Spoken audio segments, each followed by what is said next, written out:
Let's start with the goals of Creation Care Ministry. Now, there are two main goals. The first one is to reduce the environmental footprint of the faith community, and the second is to deepen a spirituality, a Christian spirituality closer to nature. So here's what I mean. To reduce the environmental footprint of the church, well, it means to reevaluate how the building itself works. That's kind of the priority. So the habits we have in the building and the building itself.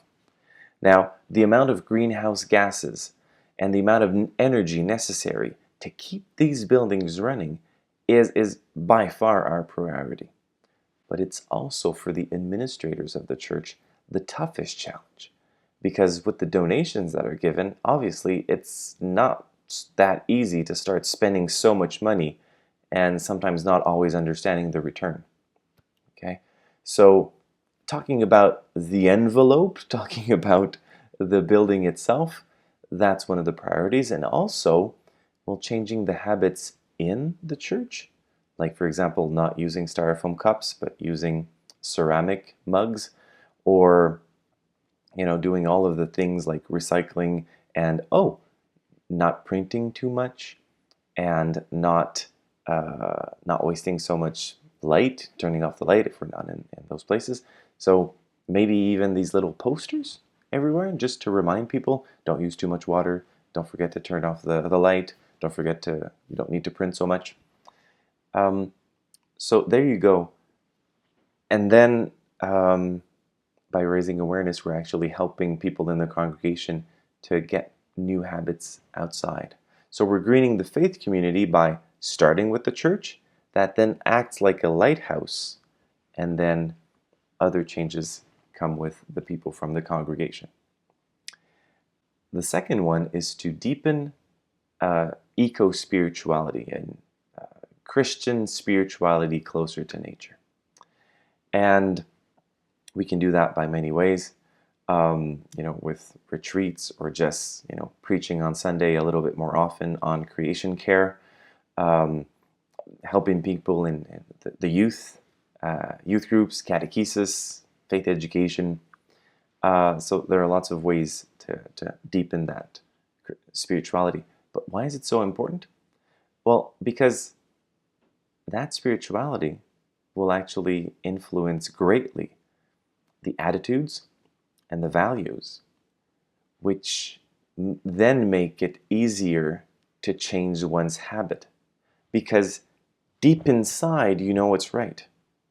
And so bathing as a faith community in those values, creation care, well, then it brings us to act differently and better. Okay, so those are the two explicit goals of Creation Care Ministry: to reduce the environmental footprint of the church, and to deepen our spirituality closer to nature, in a Christian setting, of course. Now, the other question is, why are we doing this? Or for who are we doing this? Who are the victims of the ecological crisis? Well, I know of three categories. The first category are vulnerable people. Okay? It's a sense of justice. There's even the expression eco-justice, because there are some environmental problems that hit much harder vulnerable people. So we can think of the dynamic north and south. So the north has been polluting, but because of climate change, it's influencing the south, and because of their funds, they can't react or adapt to those changes. There's also, in a given city, I'll give Montreal as an example. In the eastern part of Montreal, all the houses and apartments are much less costly. Well, why? Well, because the quality of the air is less interesting, because there are so many industries around. And why is that? Why is it in the eastern part? Well, when we look at the main winds, it's from the west, which is the case for most cities in North America. And so the wind blows from the west towards the east, and that means all the rich houses are actually where the air is cleaner. It's on the western side, the West Island, or we even have Westmount in Montreal. So the western part of the city is where the air is pure, and then the eastern part of the city is where it's close to the industries. So more kids suffer from asthma, for example, and that's not fair. And all the elderly who develop with time some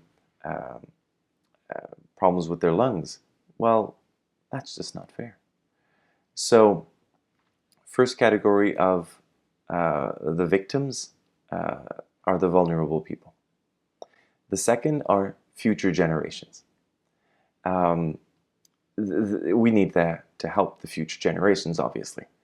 But if we don't, well, there's a lot of things that are going to happen to our descendants. For example, 10% of the world population is beneath 10 meters of sea level. Okay, 10% of the world population below 10 meters above sea level. So as time goes on, sea level is going to rise. And what happens? 10% of the population, of today's world population, 10%, that would be 800 million people. So with sea level rise, the first impact is that it's going to just eliminate land and people have to move, but then it's also going to cause a lot of erosion, which couldn't happen before because the water level didn't reach that part. But when it does, it's going to erode, so that eliminates so many other houses and so many other parts of the city. And so that's what's going to happen with future generations, and people won't be able to live there. So some will be able to move inside their own country, but some countries are already full, so they have to move somewhere else in the world. Are countries that open to greet so many people? We're talking about hundreds of millions of people who will be climate refugees. So if we don't act, this is what our world is going to look like for future generations. And I just gave one example, but there are so many others. And the third category of victims are the species that are endangered species. So they, it's a web of life. And the ecosystems need all of this life. And right now, for different reasons, some of the species are disappearing. It's because of habitat loss, and it's because of pollution. And so species are disappearing. The rate of extinction right now is 100 to 1,000 times faster than the natural rate. So this is causing us to be in the 6th major extinction, the 6th mass extinction on Earth. There were 5 other ones before, usually because of asteroids that would punch the Earth and then block the rays from the sun because of everything going into the atmosphere. It's what happened 65 million years ago when the dinosaurs were extinct. So now we're in the 6th. And we might think, okay, well, less animals, less plants, is that a real big deal? Well, take the bee, for example. Lots of plants need to be pollinized by different insects, and the bees are really, really, really, really good at it. So now there are less bees, and some places, like in China, it's gotten so bad that the farmers just can't get the bees necessary now to help in their fields. So they're hiring people with little brushes to start pollinating to be sure that they'll have a harvest. So they're victims to the environmental crisis. And what we are doing in our faith communities is helping to heal the world. That's a good calling, if you ask me.